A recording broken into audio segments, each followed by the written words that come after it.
Hey, and welcome back to the Michael Cohen Show right here on my YouTube channel. So we're now at just about 120,000 to you on our journey to 250,000. So thank you for subscribing. And if you like what you see, tell a friend about it. All right, I want to talk to you right now about Judge Chutkan, who just released a decision. Let's post that decision. And then I want to go through. The BBC put out an article that is better than any article that I have read describing and analyzing exactly what went on here. So in the BBC article, it starts off with the caption, "Judge rejects Trump's effort to dismiss the 2020 election interference case." And remember something, that's the Judge Tanya Chutkan case.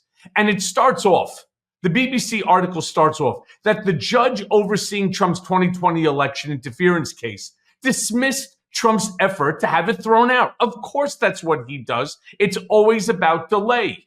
And she said that Trump's legal team had provided, here's the important quote, my friends, no meaningful evidence the former president had been prosecuted for vindictive and political purposes. Because as you know, Trump went on accusing everybody from President Biden to the Department of Justice for spearheading an effort to prevent him from winning the 2024 election. Let's go on to the next paragraph. The federal court in D.C. turned around and said, despite the Supreme Court's ruling that concluded that Donald had partial immunity from prosecution, the judge said, no, that's not the way that it works. And despite Trump's lawyers arguing that he was singled out for prosecution while others who questioned the election results had not been, wrong. That's not what it was about. His lawyers then went on. They went on to say that his political opponents had launched the prosecution, again, to prevent him from winning the re-election.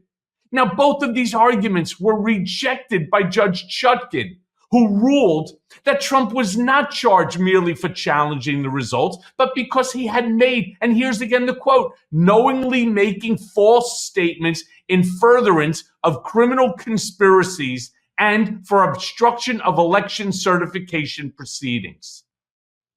Nobody, again, has talked about how great the BBC's article has been. But further, she goes on further to say, and let's put the next clip up. And then the BBC went on to explain that the federal prosecutors alleged that Trump pressured himself officials to reverse the results. We know all about this. We know that this was with Brad Raffensperger. We know that he had pressured other people as well within which to do things. So she said, Judge Chutkan said, I don't think so.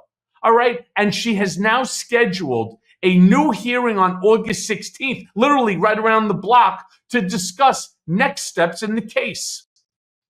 All right, so let me again, and I apologize, I'm not here to read articles to you, but I don't believe that anyone, not the New York Times, not the Journal, not the Post, nobody has explained it with such simplicity as the BBC did. One of the things that we know already is that Donald had reached out, not just him, but yes, through some of his acolytes at his direction, but he had reached out to people, including to Vice President Mike Pence, not to certify the election. And that is interference. The hope is that now, with an August hearing, depending upon how Judge Chutkan sets this up, there might even be an opportunity to get this in, to legitimately get this case on for trial before mid-September, which would then give this case an opportunity to basically be heard prior to the upcoming November election. That would be spectacular because it would open up the eyes of the American people and it would show them exactly what Donald was doing as it related to the results of the 2020 election. Why is this important? It's important because each and every day we hear from Donald and from his people, and from the people around him, his sycophantic acolytes. We hear from them every single day. The same big lie.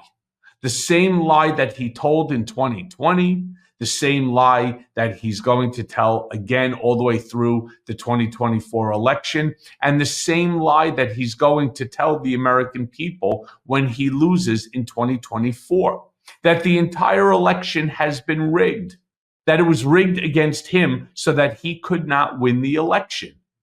My friends, do you realize how dangerous this is to a democratic republic when the citizens, the voters, do not have confidence in the system, that they do not believe that the system is fair and that it's just, but rather, if they listen to what Trump and his people are saying, that the system is rigged? By the way, who was it the other day that turned around at a rally and said, vote for me? And he was talking to Christians. And he goes, my Christians, he goes, vote for me. In 4 years, you won't have to ever vote again. Seriously?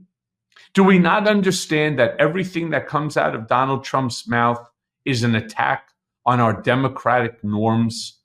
Do we not see from history what he intends to do in the future? You know, there's always that expression, right? If you want to understand today, you have to understand your past. Donald Trump has made it crystal clear that he will say, he will ignite and gaslight the American people every single day until the election in order to do what? In order to create and to sow this feeling of loss, this feeling that we are not able to even engage in fair elections.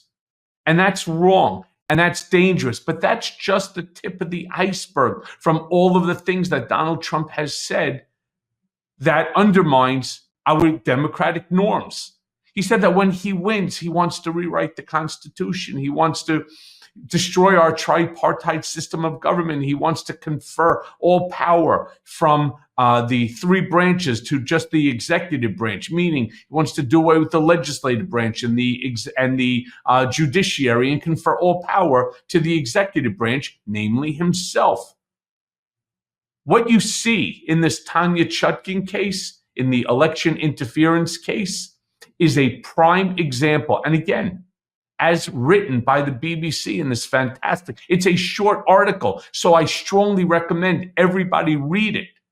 Read it again and again so that you understand exactly what Donald Trump intends to do come straight up through November, and then from November on when he loses the election. So, my friends, do not think for a second that when Donald Trump tells you what he intends to do and what he had done in the past unsuccessfully, but now he knows better, listen to what he's saying and accept it as fact. This is what he's going to intend to do. And that's why I say make sure that you vote blue and make sure that you vote Harris in 2024. Hey, everyone. First of all, thanks for watching. I mean, we're going to be posting daily episodes with reactions and talking about politics. We'll be talking about everything, in fact. So please like and subscribe. Join us on this journey.